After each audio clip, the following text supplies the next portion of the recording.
Hello students, अब हम लोग चैप्टर नंबर 2 को फिनिश करके आगे बढ़ रहे हैं। चैप्टर नंबर 3 पे आए हैं। इसका नाम है तत्वों का वर्गीकरण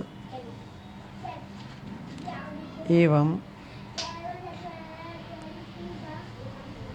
गुणधर्मों में आवर्तिता।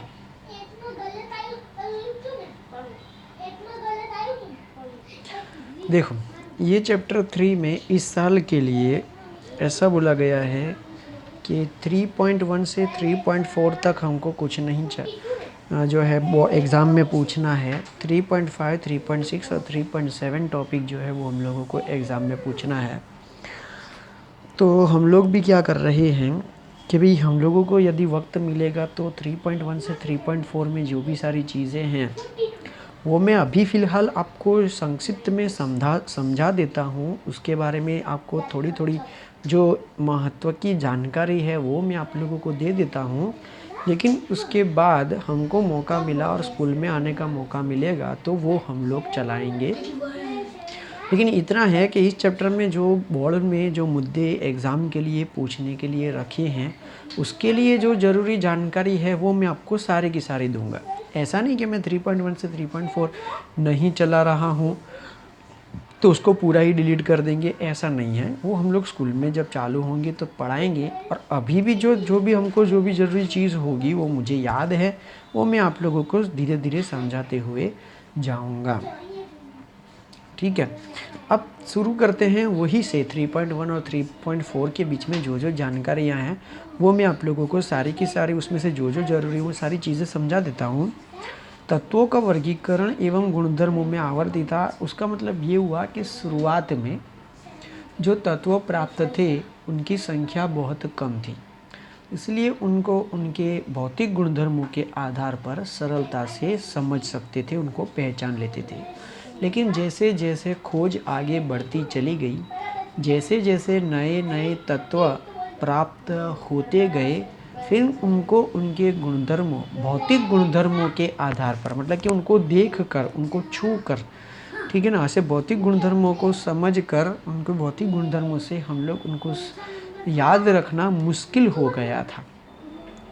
इसीलिए उनका क्या किया गया, अलग अलग प्रकार से वर्गीकृत किया गया, उसका वर्गीकरण किया गया। और जैसे उनको भौतिक गुणधर्मों को छोड़कर रासायनिक गुणधर्मों के आधार पर जब वर्गीकरण कर कर टेबल जो तैयार किया गया, उस टेबल को आज हम लोग मॉडर्न पीरियोडिक टेबल के नाम से जानते हैं। ठीक है ना, आधुनिक आवर्त कोष्ठक। क्योंकि जब हम लोग कोई भी वर्गीकरण करते हैं तो वर्गीकरण हमेशा कोष्ठक के रूप में तैयार होता है। जैसे कि अगर पूछा जाए कि कोई एक स्कूल है तो उसमें प्रत्येक स्कूल में पढ़ने वाले विद्यार्थिनियों और विद्यार्थी की संख्या कितनी है तो बताओ। तो उसके लिए पहले टेबल बनाना पड़ेगा। भाई हमारी क्लास चालू होती है 9वीं कक्षा, 10वीं कक्षा, 11वीं और 12वीं। फिर उसमें बॉयज़ और girls, boys girls, boys girls, boys और गर्ल्स। फिर 9वीं में हम लोग लिखेंगे बॉयज़ इतने, गर्ल्स इतने, बॉयज़ इतने, गर्ल्स इतने, बॉयज़ इतने, गर्ल्स इतने, बॉयज़ इतने, गर्ल्स इतने। फिर हम लोग नीचे टोटल करेंगे। ठीक है ना, उनका क्या करेंगे, हम लोग नीचे टोटल करेंगे। ठीक है, फिर उनका जो टोटल निकलेगा उन टोटल को भी अलग से टोटल करेंगे। अर्थात जो पूरा जो है ना, हमारे पास एक टेबल तैयार होगा। इस टेबल को हम लोग कहते हैं, जैसे तत्व उसी तरह से जैसे टेबल को तैयार किया है वैसे ही हम लोगों को मॉडर्न पीरियोडिक टेबल प्राप्त हुआ है। इसको हम लोग जो है मॉडर्न पीरियोडिक टेबल या तो आधुनिक आवर्त कोष्ठक कहते हैं। अब गुणधर्मों में आवर्तिता का मतलब क्या है कि जब हम लोग आधुनिक आवर्त कोष्ठक तैयार कर रहे थे, वैज्ञानिक तैयार कर रहे थे, तो उसमें रासायनिक गुणधर्मों का इस्तेमाल किया था। भौतिक गुणधर्म तो था ही, प्लस रासायनिक गुणधर्मों का भी वहाँ पर इस्तेमाल किया। तो रासायनिक गुणधर्म क्या है तो वो हम लोग टॉपिक नंबर 3.7 में पढ़ने वाले हैं कि उनके रासायनिक गुणधर्म क्या हैं। जैसे कि एक रासायनिक गुणधर्म है कि भी परमाणु त्रिज्या। तब उसमें आवर्तिता कैसे है, एक गुणधर्म है, गुणधर्मों में आवर्तिता में एक गुणधर्म लेते हैं कि भाई परमाणु त्रिज्या, तत्व की परमाणु त्रिज्या। तो आवर्तिता का मतलब ये है कि जब हम लोग आधुनिक आवर्त कोष्ठक में लेफ्ट टू राइट जाते हैं तब उसकी त्रिज्या में क्या परिवर्तन होता है, और आधुनिक आवर्त कोष्ठक में कोई भी समूह में ऊपर से नीचे की तरफ जाते हैं तो उसमें क्या परिवर्तन आता है, उसे हम लोग कहते हैं गुणधर्मों में आवर्तिता। गुणधर्मों में आवर्तिता क्या है, आधुनिक आवर्त कोष्ठक में लेफ्ट टू राइट जाने पर या तो ऊपर से नीचे आने पर क्या परिवर्तन आता है, उसे हम लोग कहते हैं उनके गुणधर्मों में आवर्तिता। तो तत्वों का वर्गीकरण वो आधुनिक आवर्त कोष्ठक है, और गुणधर्मों में आवर्तिता वो उनके जो है ऊपर से नीचे या तो दाएं से बाएं, बाएं से दाएं की तरफ जाने पर क्या परिवर्तन आता है, उसे हम लोग कहते हैं गुणधर्मों में आवर्तिता। ठीक है, देखो विद्यार्थियों, अब हम लोगों को जो आगे के टॉपिक चलाने हैं 3.5 से जो मैं चालू करना चाहता हूँ, लेकिन उसके लिए आप लोगों को सबसे पहले चैप्टर नंबर 2 में जो इलेक्ट्रॉनिक विन्यास है वो इलेक्ट्रॉनिक विन्यास आपको आना चाहिए। उसके बाद ही आपको जो है ये चैप्टर जो है आपको आएगा, नहीं तो आपको मुश्किल होगी, कठिनाई होगी। तो इस चैप्टर को चालू करने से पहले इस चैप्टर में जो आधुनिक आवर्त कोष्ठक है वो मैं आप लोगों को समझाने का प्रयत्न करता हूँ कि आधुनिक आवर्त कोष्ठक जो है वो किस तरह से काम करता है और उसको कैसे जो है हम लोग उपयोग में ले सकते हैं। ठीक है, तो मैं क्या काम करता हूँ कि आधुनिक आवर्त कोष्ठक को मैं आपको पूरा समझाने का प्रयत्न करता हूँ। तो इसके लिए मैं पूरा आधुनिक आवर्त कोष्ठक बनाऊँगा। तो शुरू करता हूँ 18, 16, 17, 16, 15, 14, 13, 12, 11, 10, 9, 8, 7, 6, 5, 4, 3, 2, 1। मैंने 18 से क्यों चालू किया, देखो आधुनिक आवर्त कोष्ठक में जब हम लोग लेफ़्ट टू राइट जाते हैं ना तो उस पंक्ति को हम लोग कहते हैं आवर्त, उसे क्या कहते हैं, आवर्त। और जब हम लोग इसमें ऊपर से नीचे की तरफ आते हैं ना तो उसे कहा जाता है समूह। तो मैंने जब यहाँ पे 18 क्रम लिखा है ना, उसका मतलब ये है कि उसके अंदर 1, 2, 3, 4, 5, 18 समूह हैं, ऊपर से नीचे 1 से लगाकर 18 समूह उसमें देखने को मिलते हैं। और उसमें आवर्त जो हैं 1, 2, 3, 4, आप लोग पेंसिल से और स्केल से बनाने का मेहनत करना। 1, 2, 3, 4, 5, 6 और ये 7। ठीक है ना, तो 7 आवर्त हैं। कितने आवर्त हैं, 7 आवर्त हैं, और उनको मुख्य क्वांटम संख्या से दर्शाया जाता है। 1 नंबर की आवर्त, 2 नंबर की, 3 नंबर, 4 नंबर, 5 नंबर, 6 नंबर और 7। ठीक है ना, तो कुल यहाँ पर जो है वो 7 आवर्तें हैं। अब आपको मैं आधुनिक आवर्त कोष्ठक पूरा याद करने की ट्रिक बता रहा हूँ। पूरा आधुनिक आवर्त कोष्ठक आप लोग याद कर सकते हो। उसमें हम लोगों को सिर्फ क्रम याद रखने हैं, तत्व हम लोगों को ऑटोमेटिक आ जाएंगे। क्रम सही होगा तत्व ऑटोमेटिक आएंगे। जैसे मैं पहला आवर्त लिखता हूँ, क्या करता हूँ, पहले आवर्त में लिखता हूँ, तो उससे पहले मैं यहाँ पर 2 चीज़ें बताना चाहूँगा कि आपको कैसे करना है। आपको अगर 18 समूह लिखते हुए आ गया, पूरा आवर्त कोष्ठक आपको आ जाएगा। जैसे कि यहाँ पर आपको करना है, इस लकीर में लिखना है +8 +8 +18 +18 +32। ठीक है, क्या करना है, पहली और दूसरे के बीच में जो ये लकीर बनाई है वहाँ पे 8 लिखना है, दूसरी और तीसरे के बीच में जो लकीर है उधर 8 लिखना है, तीसरे और चौथे के बीच में जो लकीर है उधर 18 लिखना है, चौथा और पाँचवीं की लकीर है उसमें 18 लिखना है, और पाँचवीं और छठे के बीच में लकीर है उसमें 32 लिखना है। उसका मतलब ये है, वो मैं अभी आपको समझाऊँगा कि n = 1 के लिए पहले तो 2 तत्व आएंगे, पहले नंबर का तत्व और दूसरे नंबर का तत्व। पहले नंबर का तत्व कौन सा है? हा, हाइड्रोजन। हा, हे, हीलियम। ठीक है ना, हाइड्रोजन और हीलियम। फिर 2 + 8 कितना होता है? 10। 10 और 8 कितना होता है? 18। 18 और 18 कितना होता है? 36। 36 और 18 कितना होता है? 54। 54 और 32 कितना होता है? 86। ठीक है ना। हाँ, तो अगर आप लोग 8 8 18 18 32 याद रखोगे और यहाँ पे 1 नंबर और 2 नंबर लिखोगे तो ये बाकी सब ऑटोमेटिक सेट हो जाएगा। चलो, अब हीलियम से अब मुझे यहाँ पे जो मैंने 8 लिखा है ना, उसका मतलब मुझे 8 तत्व लिखने हैं। 2 भर चुके हैं, अब आगे की आवर्त में आवर्त नंबर 2 में 8 तत्व लिखने हैं। वो मैं कैसे लिखूँगा? 10 से पहले 9, 9 से पहले 8, 8 से पहले 6, 7, 7 से पहले 6 और ये 5, तो 2 के बाद आएगा यहाँ पर 3 और 4। तो हा, हे, ली, बे, बो, का, ना, ओ, फ, नी। हो गया। चलो, अब 8 फिर से करने हैं, तो कैसे करेंगे? यहाँ पर 10 से 18 से कम 17, 16, 15, 14, 13 और 10 के बाद होता है यहाँ पर 11 और ये 12। यहाँ पर 11वें नंबर कौन सा था? नाम, मगन, आल, सी, पी, एस, क्लार्क। यहाँ पे आएगा का, क्लार्क का। तो 18 के बाद मुझे पूरे 18 भरने हैं। अब ध्यान रहे कि यहाँ पर 8 भरने थे इसलिए +8 था, यहाँ पे +8 था इसलिए 8 भरने, +18 मतलब पूरे 18 भरने हैं। 18 के बाद आएगा 17, 18, 19, 20, 21, 22, 23, 24, 25, 26, 27, 28, 29, 30, 31, ये 18 आ गया था नहीं?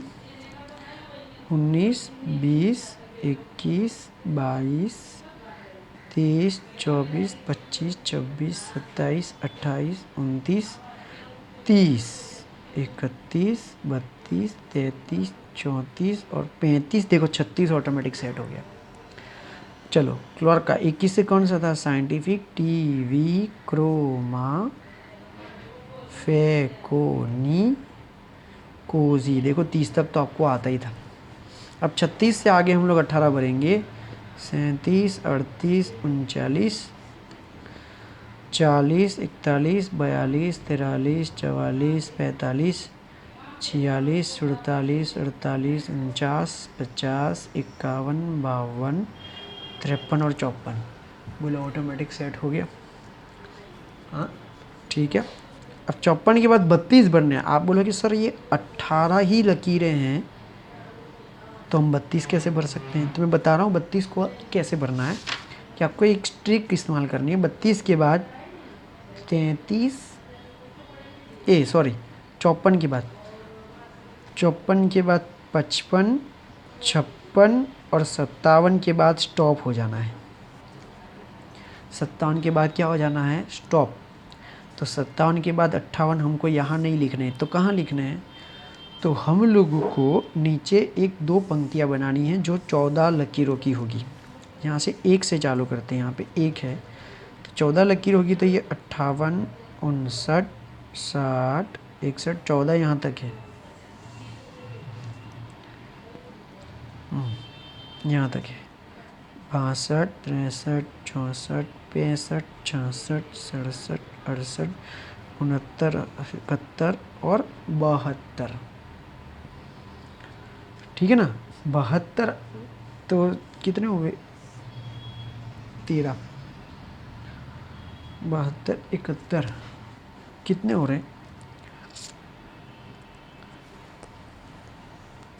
72 हो रहे हैं।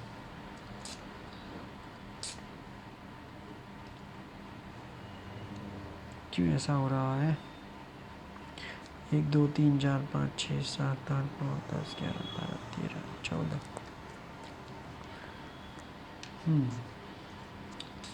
13 तक हम लोगों को लिखना है। 1 2 3 4 5 6 7 8 9 10 11 12 13। अच्छा मेरे कोई गलती हो रही है। 67 67 61 62 63 64 65 66 67 68। अच्छा हाँ 70 71 और 72। हाँ मैं ये लिखना भूल गया था। चलो ये 72 हो गया, ठीक है ना। तो ये जो है ना 72 हो गया है। तो 72 14 का रहने के बाद 73 यहाँ लिखेंगे। फिर 74 75 76 77 78 79 80 81 82 83 84 80। अरे कुछ गलत है। 73 74 75 76 77 78 79 80।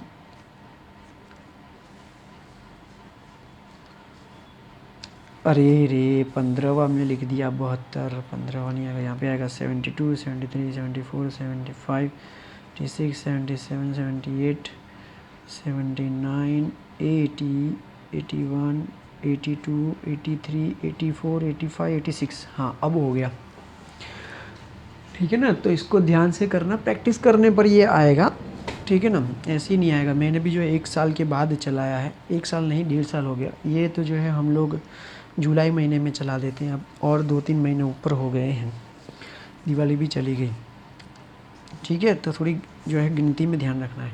अब 86 के बाद हम लोगों को फिर से जो है वो 32 भरने हैं। तो 86 के बाद फिर से 87 88 89 फिर स्टॉप कर देना है। जैसे यहाँ पर 55 56 57 3 के बाद स्टॉप, यहाँ पर भी 87 88 89 के बाद 3 के बाद स्टॉप। फिर ये जो 89 के बाद है ना वो यहाँ आएगा 90 91 92 3 4 5 6 7 8 99 100 101 102 3 4 4 नहीं, ये 15वां वाला है 3 तक, ठीक है ना। तो 104 यहाँ से 5 6 7 8 9 10 110 111 12 13 14 15 16 17 एंड 118। अब ये पूरा आधुनिक आवर्त कोष्ठक के परमाणु क्रमांक पूरे के पूरे सेट हो चुके हैं। अब यहाँ पे याद रखना है, लीना के रॉबिन्सर फ्रांस में बेमग का सर बा रा, ठीक है, बाल, फिर गैलियम इंडियम और ये है टाल, ये अभी तक ज्ञात नहीं हुआ है। फिर calcium carbon silicon germanium stannous और ये lead, nitrogen phosphorus arsenic antimony bismuth. फिर और अगर आपको इसके नाम याद करने हो ना तो यूट्यूब पर अच्छी अच्छी मेथड हैं, उनके नाम आप लोग याद कर सकते हो। Fluorine chlorine bromine iodine एस्टेटिन, helium neon argon krypton xenon और रेडॉन। देखो ये है ना 18 नंबर का जो समूह है, इसको हम लोग कहते हैं समूह नंबर 1, समूह नंबर 2, समूह नंबर 3, समूह नंबर 18। वो सारे निष्क्रिय गैसें हैं, उदासीन गैसें हैं। Helium neon argon krypton xenon radon. हम लोगों ने 3 का जिक्र किया ना, हीलियम नियॉन और आर्गॉन का इलेक्ट्रॉनिक रचना में। उसी तरह से जैसे जैसे हम लोग आगे बढ़ते हैं, क्रिप्टॉन जेनॉन और रेडॉन भी जो है वो आधुनिक कोष्ठक में आता है। और उसके आगे के तत्व के लिए, जैसे कि सीजियम का अगर इलेक्ट्रॉनिक रचना लिखनी हो ना तो जेनॉन लिखेंगे 54, फिर 56वां इलेक्ट्रॉन भरेंगे, ठीक है।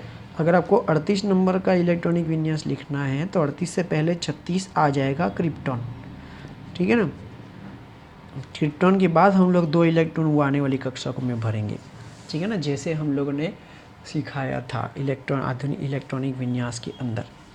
तो देखो ये हैं आवर्त, कितने आवर्त होते हैं 1 2 3 4 5 6 7। आप बोलोगे कि सर ये भी तो एक चीज़ आप लोगों ने आपने बताई सर, ये 103 यहाँ तक, ठीक है ना। तो ये भी तो एक चीज़ है। तो अब मैं जब सभी के हिस्से बता देता हूँ, कैसे कैसे हिस्से हैं। देखो इसमें यहाँ पर ये हिस्सा है, ये 1, ठीक है, फिर ये 2, ओके, ये वाला जो हिस्सा है कि जिसमें 1 और 2 समूह आ रहे हैं वो है एस विभाग, समूह नंबर 1 और 2। समूह नंबर 13 से 18 वो है आपका पी विभाग, पी विभाग। मैं क्यों बता रहा हूँ 3 से 12, 3 से 12 के ये जो तत्व हैं ये वाले, ठीक है ना, ये वाले, एक ये वाले ये हैं डी विभाग के तत्व। और ये जो है ना, ये उसमें कितने समूह दिए, 1 से 14, तो वो है एफ विभाग। अब ये एस पी डी एफ विभाग कैसे हुआ, हम लोगों को पता है एस, एक्स कक्षक में महत्तम कितने इलेक्ट्रॉन आते हैं, एस कक्षक में महत्तम कितने इलेक्ट्रॉन आते हैं, तो एस कक्षक में महत्तम 2 इलेक्ट्रॉन आते हैं, 2 इलेक्ट्रॉन आते हैं, इसीलिए उसको 2 समूह दिए, पहली समूह और दूसरी समूह। पी विभाग में कितने महत्तम इलेक्ट्रॉन आते हैं, बोले 6, इसलिए उसको 1 2 3 4 5 6 13 14 15 16 17 18वां विभाग दिया है। और डी में 3 से 12 मतलब 1 2 3 4 5 6 7 8 9 10, क्योंकि डी विभाग में कितने इलेक्ट्रॉन आते हैं 10, तो उसको कौन सा समूह दिया गया, 3 से लेकर 12 तक, ठीक है ना, यहाँ तक 3 से लेकर 12 तक। और एफ में महत्तम कितने इलेक्ट्रॉन आते हैं, एफ में 14, इसीलिए इसको 1 से 14 तक जो है वो समूह में रखा गया है। लेकिन इसका आवर्त कौन सा माना जाएगा, 6ठा और 7वां, तो ये 6ठा आवर्त का हिस्सा है और ये 7वें आवर्त का हिस्सा है, क्योंकि है ना, देखो ना 57 के बाद 58 लिखा, 57 कहाँ पे था, 6ठे में, 89 के बाद 90 यहाँ लिखा, 89 कौन से में हिस्से में था, 7वें में।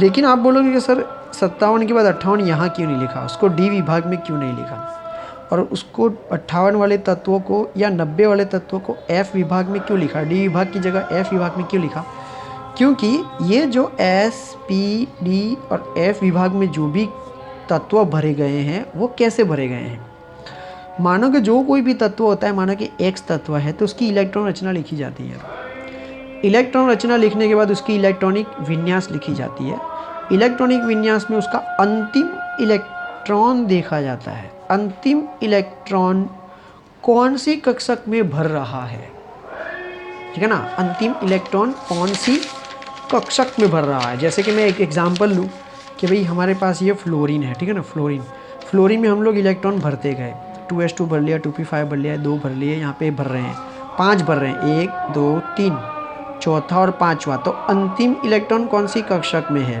पी, इसीलिए फ्लोरीन को जो है वो पी विभाग में रखा गया है। तो आप लोग देख सकते हो फ्लोरीन जो है वो पी विभाग में रखा गया है, तो उसका जो कोई भी तत्व का इलेक्ट्रॉनिक विन्यास लिखने पर अंतिम इलेक्ट्रॉन जिस कक्षक में भरा जाता है उस कक्षक में होता है। जैसे कि भाई हीलियम या हाइड्रोजन को हीलियम को जो है यहाँ पे भरा है, हाइड्रोजन और हीलियम अपवाद है, लिथियम जो है उसका अंतिम इलेक्ट्रॉन एस में भर रहे हैं, इसलिए लिथियम एस विभाग में आया, बेरिलियम का भी एस में आएगा, लेकिन जैसे ही बोरोन आ रहा है उसका अंतिम इलेक्ट्रॉन हम लोग पी में भर रहे हैं, अंतिम इलेक्ट्रॉन किस में भर रहे हैं, पी में भर रहे हैं, इसलिए बोरोन जो है वो पी विभाग में आएगा, ठीक है। तो अगर हम लोगों को और देखना हो तो हाँ चलो, स्कैंडियम में अंतिम इलेक्ट्रॉन डी में भर रहे हैं, टिटेनियम का भी अंतिम इलेक्ट्रॉन डी में भर रहे हैं, तो स्कैंडियम टिटेनियम 21 22 डी विभाग में आने चाहिए, तो 21 और 22 जो है वो डी विभाग में आ रहा है, तीसरे समूह में, चौथे नंबर के आवर्त में। बोलो समझ में आया, ठीक है। तो ये था आप लोगों का पूरा आधुनिक आवर्त कोष्ठक, तत्वों को कैसे समायोजित किया गया है, क्यों रखा गया है, ये लगभग पूरा इतिहास जो है यहाँ पर आ गया है। अब हम लोग आगे के लेक्चर में इसके आगे चर्चा कर सकते हैं, ठीक है। तो अब हम लोग जो है आगे का टॉपिक जो है वो नेक्स्ट में लिखेंगे। तो हम लोग पीरियोडिक टेबल को क्या कहते हैं, आधुनिक आवर्त कोष्ठक या आधुनिक आवर्त सारणी। आधुनिक आवर्त सारणी में कितने विभाग हैं, एस पी डी और एफ 4 विभाग हैं। और उनको तत्वों को क्यों इस तरह से बांटा गया है, क्योंकि उनके इलेक्ट्रॉनिक विन्यास में अंतिम इलेक्ट्रॉन जिस कक्षक में जा रहा है इसीलिए उसको उसके अंदर रखा गया है। ठीक है, तो आप लोग बोलोगे भाई 60वां तत्व जो है क्यों एफ विभाग में रखा गया है, वो डी विभाग में क्यों नहीं आया 57, 58, 59, 60? क्योंकि उसकी इलेक्ट्रॉनिक विन्यास भरेंगे और उसमें कक्षक को जब इलेक्ट्रॉन के द्वारा भरेंगे तो अंतिम इलेक्ट्रॉन कौन से विभाग में जा रहा होगा, कौन सी कक्षक में जा रहा होगा, एफ कक्षक में। जब एफ कक्षक में जा रहा होगा इसलिए उसको एफ विभाग में रखा गया है। ठीक है, इतना समझ में आ गया? ठीक है, और भी आगे जानकारी होगी तो बताएंगे।